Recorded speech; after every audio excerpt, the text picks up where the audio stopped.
샬롬, 철로 역정 10번째. 13. 그들이 허영의 시장에 들어가고 그중 믿음이 순교를 하다. 광야를 거의 다 벗어날 무렵 믿음이 우연히 뒤를 돌아다 봤을 때 그가 알고 있는 사람 하나가 그들을 뒤따라오는 것을 알게 되었다. 믿음은 함께 걷고 있던 크리스천에게 말했다. 아, 형제요, 저기 오시는 분이 누구라고 생각하십니까? 이 말을 듣고 크리스천은 유심히 뒤를 돌아보고 나서 말했다. 저분은 나의 좋은 친구신 전도자라는 분입니다. 아, 그렇지요. 저분은 제게도 좋은 친구이십니다. 저더러 좁은 문으로 가라고 일러주신 분이 바로 저분이니까요. 하고 믿음도 기쁜 얼굴로 맞장구를 쳤다. 이때 그들에게 가까이 다가온 전도자가 인사를 했다. 사랑하는 두 분들 안녕하십니까? 당신들과 당신들을 도와준 분들도 모두 화평하시길 빕니다. 크리스천이 어서 오십시오 전도자님, 진심으로 환영하는 바입니다. 당신의 얼굴을 다시 배우니 저의 영원한 생명과 복락을 위하여 친절하고 끈기 있게 도와주셨던 일이 새삼스레 기억에 되살아 나는군요. 믿음은 이렇게 와주신 것을 천만 번 감사하는 바입니다. 오 고마우신 전도자님, 당신이 이처럼 동행해 주시는 것이 저희 같은 순례자들에게는 얼마나 고맙고 바람직한 일인지요. 자, 친구분들, 우리가 작별한 뒤로 두 분께서는 어떻게 지내셨습니까? 도중에 어떤 일들을 만났으며 그 일들을 어떻게 처리하셨습니까? 그러자 믿음과 크리스천은 전도자에게 도중에 있었던 모든 일들을 이야기해주고 그 모든 어려움들을 어떻게 극복하여 이곳까지 이르게 되었는지를 상세히 들려주었다. 전도자는 당신들이 그 모든 시련을 극복하고 승리자가 되셨으니 무척 반갑고 기쁘군요. 여러 가지 많은 약점들을 가지고 있음에도 불구하고 이 길을 오늘에 이르기까지 계속 걸어오셨으니 더욱 감격스럽습니다. 정말이지 당신들이 중도에 포기하지 않고 여기까지 오신 일은 나뿐만이 아니라 당신들을 위해서도 대단히 반가운 일입니다. 씨는 내가 뿌렸고 당신들이 거두었으니 머지않아 때가 이르면 뿌린 자와 거둔 자가 다 같이 기뻐할 날이 올 것입니다. 즉 피곤하지 아니하면 때가 이르매 거두리라 하신 말씀처럼 당신들이 인내로 끝까지 견디면 머지않아 반드시 거둘 때가 올 것입니다. 면류관은 바로 당신들 앞에 있고 영원히 썩지 아니하는 것이니 너희도 얻도록 이와 같이 다름질하라는 말씀처럼 면류관을 얻기 위하여 계속 달려나가십시오. 이 면류관을 얻으려고 길을 떠나 꽤 멀리까지 간 사람들이 많이 있었지만 갑자기 다른 사람이 중간에 끼어들어 그들로부터 면류관을 빼앗는 일도 종종 있었지요. 그러니 면류관을 남에게 빼앗기지 않도록 굳세게 견디어내고 단단히 붙들어야 합니다. 당신들은 아직도 마귀의 세력권에서 완전히 벗어나지 못했으니 죄와 대항해서 싸우기는 했으나 피투성이가 되어 죽을 정도로 무시무시한 경험은 별로 하지 못한 셈입니다. 그러니 보이지 아니하는 것은 보이는 것처럼 확고하게 믿고 굳건히 나가야 합니다. 이 세상에 속된 것들에 마음을 두어 쓸데없는 동요가 일어나지 않도록 노력해야 하며 무엇보다도 여러분 자신의 영혼과 마음을 살펴 육신의 정욕에 사로잡히지 않도록 주의해야 합니다. 왜냐하면 만물보다 거짓되고 심히 부패한 것은 마음이라는 말씀처럼 마음에서 우러나오는 정욕은 이 세상의 그 어느 것보다도 거짓되고 사악한 것입니다. 얼굴을 부싯돌같이 굳게 하십시오. 하늘과 땅의 모든 권세가 여러분들 편에 서 있으니까요. 크리스천은 그의 권고에 대하여 깊이 감사하였으나 남은 나그네 길에 도움이 될 수 있도록 좀 더 이야기해 주기를 간청했다. 그들 두 사람은 전도자가 애원자이며 앞으로 그들에게 일어날지 모를 여러 가지 일들과 그런 난관들을 극복할 수 있는 방법들까지 가르쳐 줄 수 있는 분임을 잘 알고 있었기 때문이었다. 믿음도 또한 그리스도의 요구에 동의하므로 전도자는 이를 수락하고 다음과 같이 이야기를 계속했다. 나의 형제들여, 당신들은 복음에 기록된 참 말씀들 가운데에 당신들이 하나님 나라에 들어가기 위해서는 많은 환난을 겪어야 한다는 것과 어느 도시에 가나 결박과 환난이 당신들과 함께 거하리라는 것 또한 그러한 이유 때문에 여러 가지 어려움을 당하지 아니하고는 순례의 길을 계속 갈 수 없음을 잘 알고 있습니다. 당신들은 이미 당신들에게 내려졌던 몇 가지 환난으로 미루어 보아 내 말이 진실임을 알 수 있을 것이며 앞으로도 더 많은 환난들이 당신들을 따라다닐 것입니다. 이제 당신들이 보시는 바와 같이 광야는 거의 다 벗어나왔으므로 머지않아 하나의 소도시가 눈에 띄일 겁니다. 그 도시에 들어서면 사방에서 당신들을 죽이려는 마귀들이 공격해 올 것인데 당신들 중에 한 사람 혹은 두 사람 모두가 비로소 당신들이 믿고 있는 하늘의 복음을 증거해야만 할 것입니다. 그러나 죽음을 무릅쓰고 믿음을 지키려는 자에게 하나님께서는 생명의 면류관을 씌워 주실 것이며 그 고통은 이루 형언할 수 없겠지만 죽은 자의 영광은 살아서 여행을 계속하는 자의 영광보다 더 클 것입니다. 왜냐하면 그는 산 자보다 먼저 천국에 도착할 수 있을 뿐 아니라 살아남아서 계속 길을 가는 도중에 만나게 될 여러 가지 고통에서 벗어날 수 있기 때문이지요.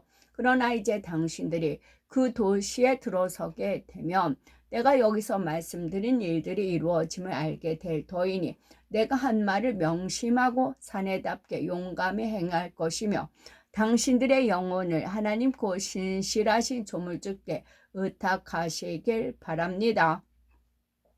나는 꿈에서 그들의 광야를 벗어나자마자 금세 하나의 마을이 나타나는 것을 보았는데 그 마을의 이름은 허영이었으며 그 마을에는 허영시장이 열리고 있었다. 이 시장은 연중 계속 열리는 시장이었는데 이 시장이 열리고 있는 마을 자체가 허영보다도 더 경박한 곳일 뿐만 아니라 사고 팔리는 많은 물건들이나 모여드는 사람들조차도 모두 허영에 가득 차 있었다. 어떤 현자의 말대로 장래일은 다 헛되도다. 그런데 이 시장은 요즘에 새로 열린 시장이 아니고 오래전부터 존속해 오던 시장인데 그 기원을 설명하면 이렇다. 약 5,000년 전에 지금처럼 정직하고 경건한 순례자들이 있었다. 이것을 본 바알세불과 아블론 군대 등 새 악마와 그들의 동료들은 순례자들이 천국을 향하여 가고 있는 길이 이 허영의 도시를 통과한다는 사실을 알아채고는 이 허영의 도시 안에다 온갖 종류의 허영을 사고 파는 시장을 세워놓고 연중무휴로 장을 열기로 했다.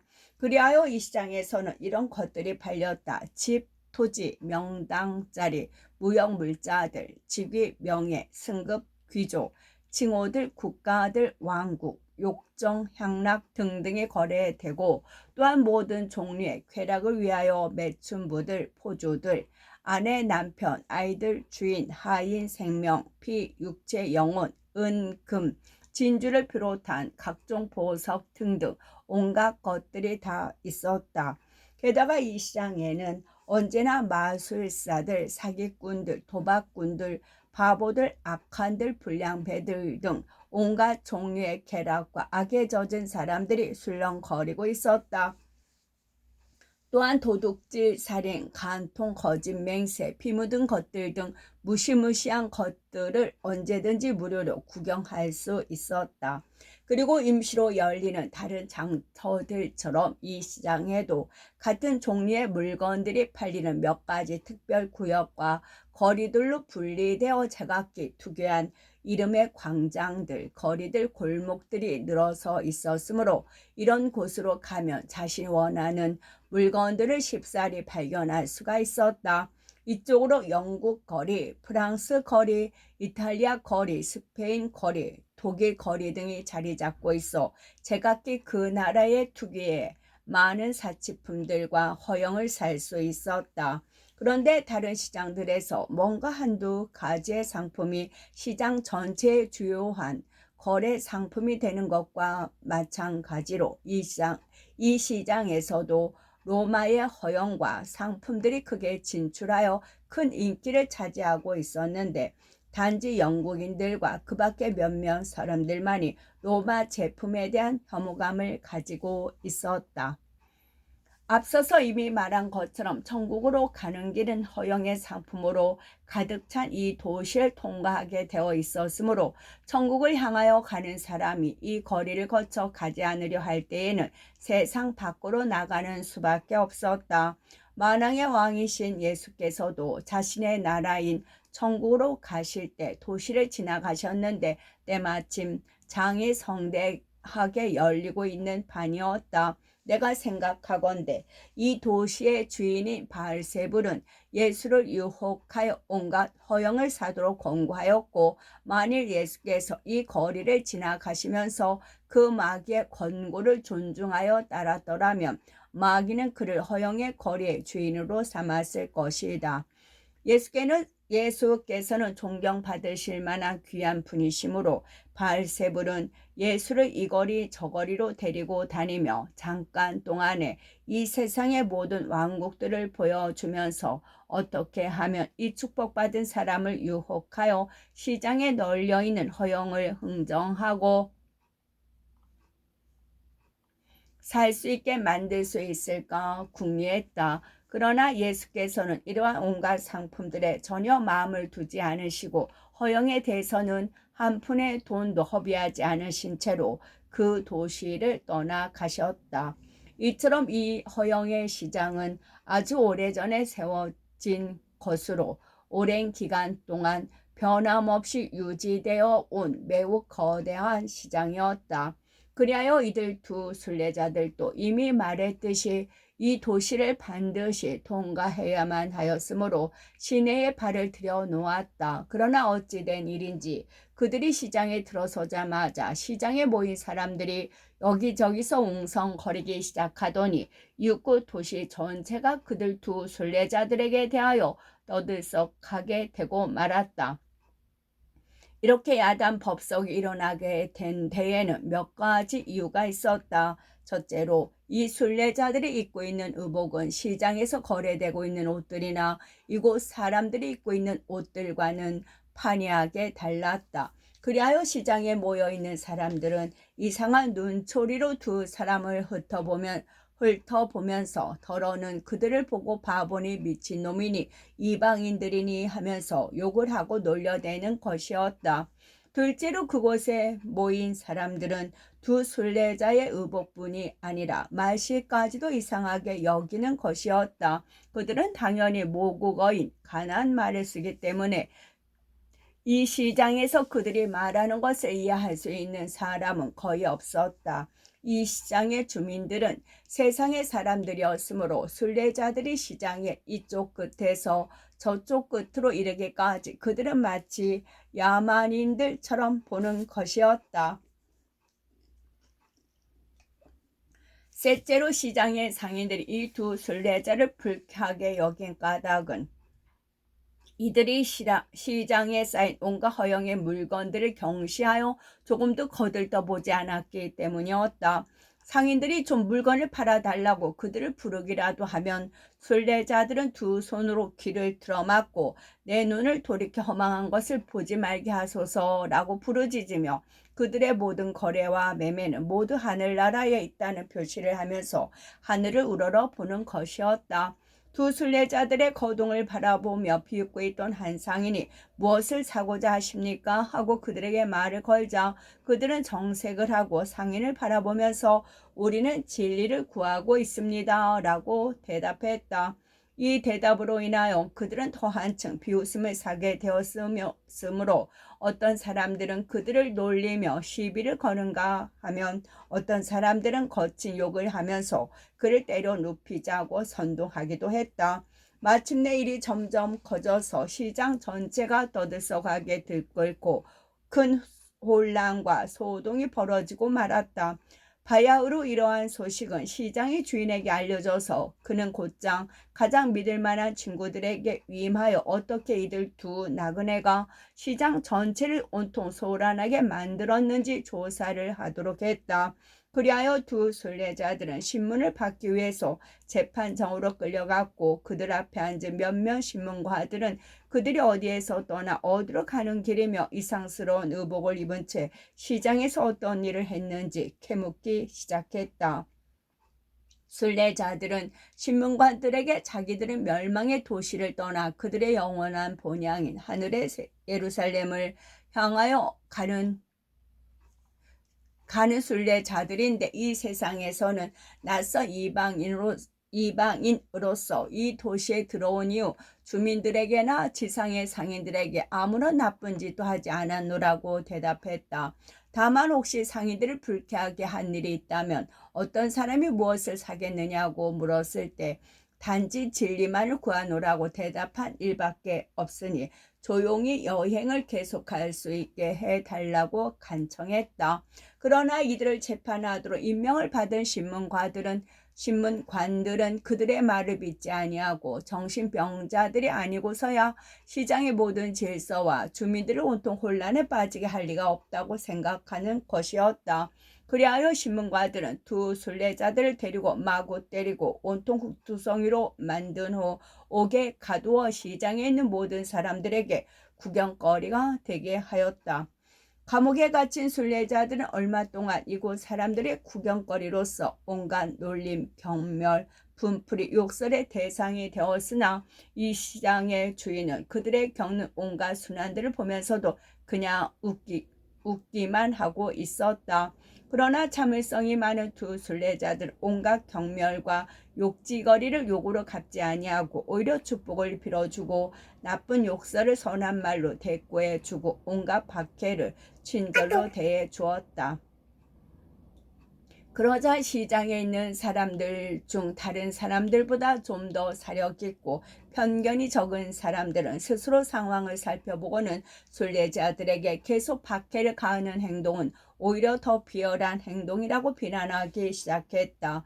그러자 많은 사람들이 더욱 분개하여 그들을 보고 오간에 있는 자들과 똑같이 나쁜 놈이라고 욕을 하면서 그들도 공모자나 마찬가지니 똑같은 처벌을 받아야 한다고 대들었다. 그러나 순례자들을 동정하는 사람들은 자신들이 보는 견해로는 두 사람의 언행이 점잖고 온건하여 어느 누구도 해칠 사람들이 아니라고 대꾸하면서 오히려 이 장터에서 물건을 파는 상인들 중에는 지금 부당하게 형벌을 받고 있는 사람들보다 더 큰 벌을 받고 옥에 갇혀야 마땅한 사람들이 얼마든지 많이 있다고 대답하였다. 이렇게 하여 옥중에 있는 순례자들은 사람들 앞에서 매우 지혜롭고 침착하고 저신하고 있는 반면에 시장 사람들은 자기네들끼리 양편으로 갈라져서 서로 욕지거리를 하다가는 맞부터 싸움이 시작되어 부상자까지 발생하는 소동이 일어났다.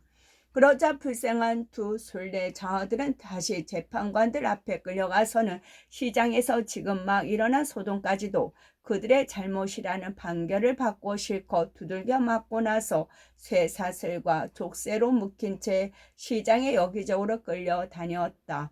시장에 모인 주민들 중에서 이 두 순례자를 옹호하여 말을 하거나 이들의 편에 서는 사람들에게 본보기로 공포를 불러일으키기 위한 것이었다. 그러나 이토록 심한 고통 중에서도 두 순례자들은 더욱 현명하고 신중하게 저신하여 그들에게 버부어지는 수치와 경멸을 온유함과 인내로서 받아들였다.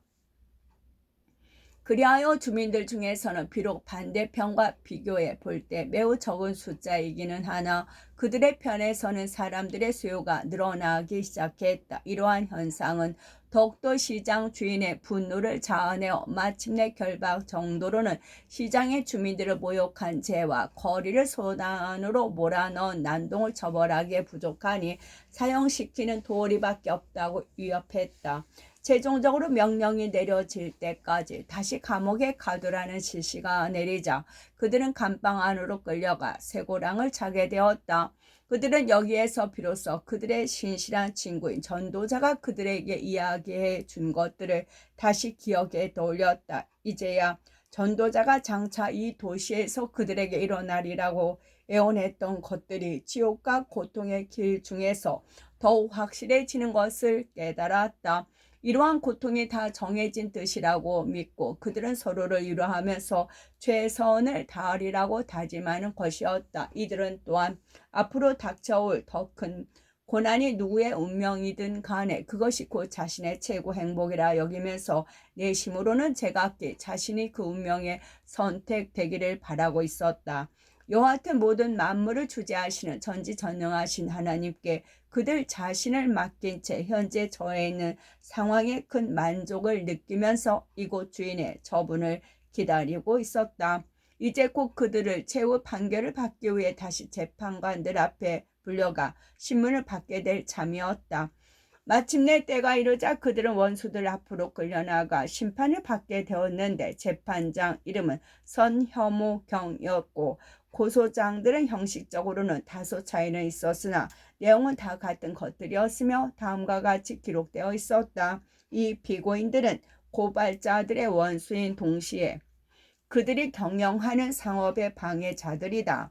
그들은 시장에 혼란을 일으키고 분열을 조장하여 고발자들의 왕이 제정한 법률을 업신여기고 경멸하며 그들 멋대로 가장 위험한 의견에 동조하는 당파를 만든 죄를 범했다고 적혀 있었다. 그때 믿음이 그들의 신문에 대하여 대답하기 시작했다. 그는 단지 지극히 높은 자보다도 더 높으신 하나님께 대적하는 자만을 대적했을 뿐이며 소동을 일으켰다고 하지만 본디 평화를 신조로 여기는 사람으로서 선동을 할 까닭이 없고 우리의 의견에 동의하는 파당을 만들었다고 하나 사람들이 다만 우리의 진실됨과 결백함을 알게 됨으로써 일어난 일이므로 그들은 단지 악에서 떠나 선을 택했을 따름이라고 대답했다. 게다가 당신네들의 왕을 경멸했다고 하지만 당신들의 왕인 발셉은 우리 주 하나님의 원수이므로 그와 그의 신하들을 배격하지 않을 수 없었습니다. 하고 그는 담대히 말했다.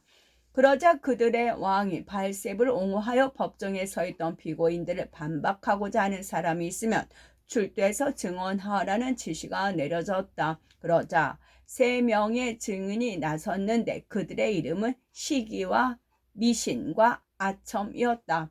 이들은 지금 재판정에 서 있는 피고인들을 알고 있느냐는 질문을 받은 후에 이 죄인들의 말을 반박하여 그들의 왕을 옹호하는 증언을 하도록 요청받았다. 그러자 시기가 앞으로 나와 말하기 시작했다. 재판장님, 저는 오래전부터 이 사람을 알고 있으며 이 존엄한 법정 앞에서 저는 맹세코 거짓 없는 증언을 하겠습니다.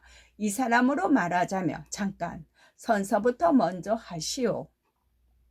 그리하여 그들은 법정에서 서약을 하고 난 뒤에 다시 말하기 시작했다.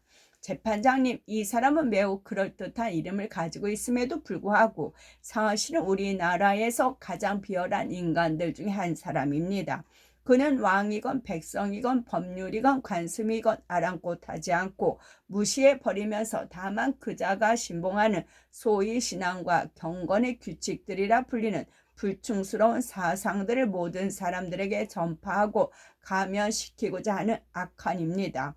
특히 제가 언젠가 그로부터 직접 들은 바에 의하면 그가 신봉하는 기독교의 원리와 우리 허영의 거리 관습들과는 아주 정반대의 것이어서 결코 서로 화합할 수는 없다는 것입니다. 이것만 보아도 재판장님, 그는 우리가 지닌 모든 칭찬할 만한 관습들 뿐만이 아니라 그것을 지키는 우리 자신마저 비난하고 정죄하고 있는 놈입니다.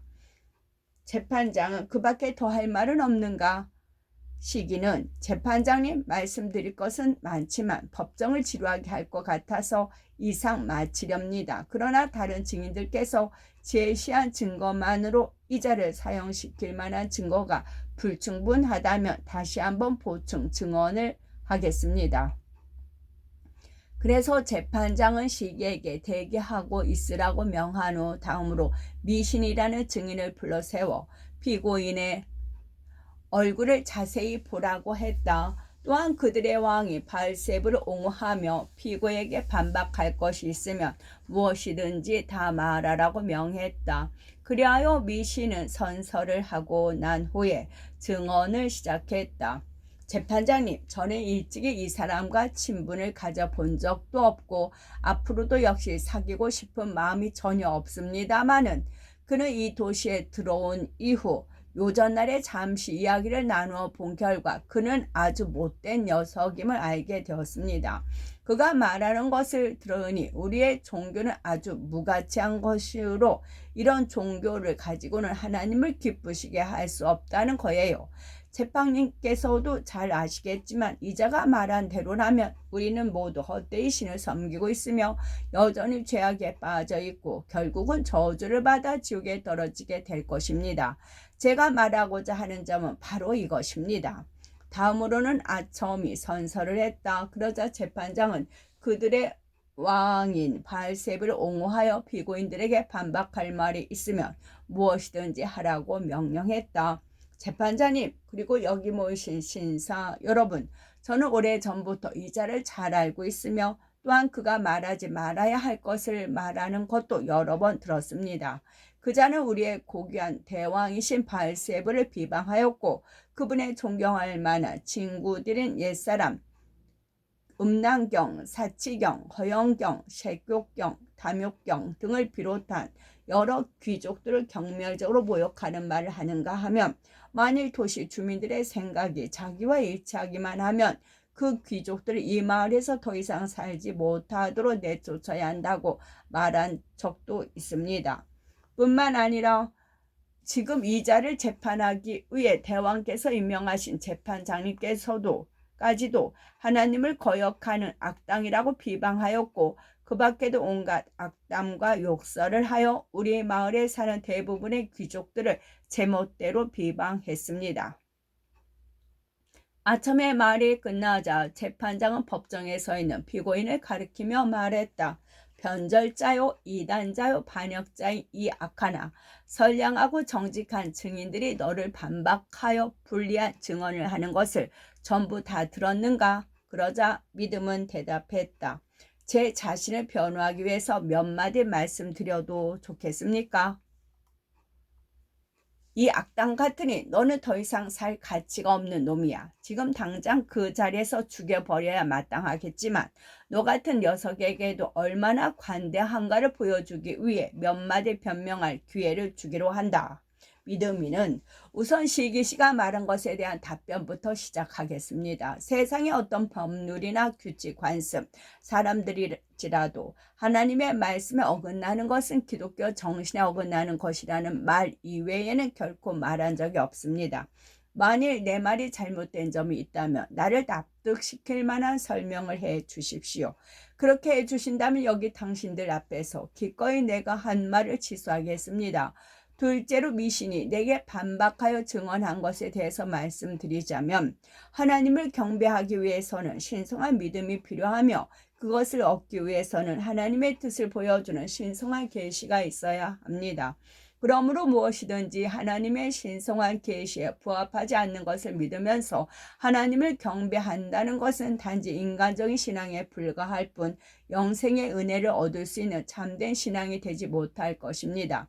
셋째로 아첨씨가 말한 것에 대하여 말씀드리자면 내가 비방을 했느니 헐뜯었느니 하는 따위의 말을 제쳐두고 이 도시의 임금님과 소위 귀족들이라고 불리는 그의 신하들은 이 마을이나 혹은 이 나라에 사는 이보다는 오히려 지옥에 가서 살아야 마땅한 인물들이라고 생각합니다. 그러하오니 주여 저를 궁일히 여겨 주시옵소서. 그러자 재판장은 배심원들에게 말했다. 그때까지 배심원들은 옆에 대기하여 재판의 진행 상황을 관망하고 있었다.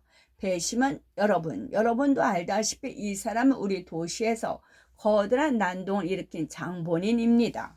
여러분은 덕망 높은 신자들이 그에게 반박하여 여러 가지로 증언하는 것을 들으실 줄 압니다. 또한 지금 그의 답변과 자백을 들으셨으니 이제 그를 교수형에 처하느냐 아니면 살려두느냐 하는 것은 여러분의 생각과 판단에 달려 있습니다. 그런데 저는 먼저 여러분의 판단을 내리시기 전에 우리나라의 법률에 대해서 여러분께 설명해 드리는 것이 타당하다고 생각하는 바입니다.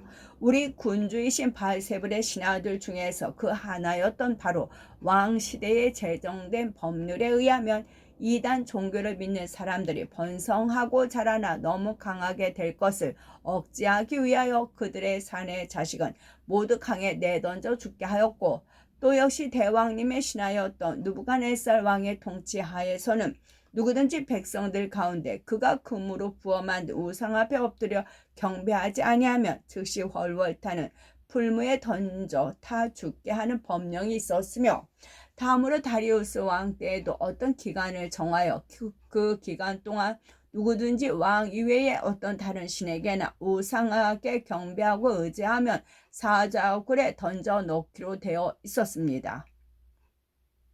그런데 이제 반역자인 피고는 생각뿐만이 아니라, 물론 생각으로 반역하는 것도 용서할 수 없지만 언행으로도 이 모든 법령들을 위반했습니다. 그러므로 이자의 죄악은 결코 용서할 수 없습니다.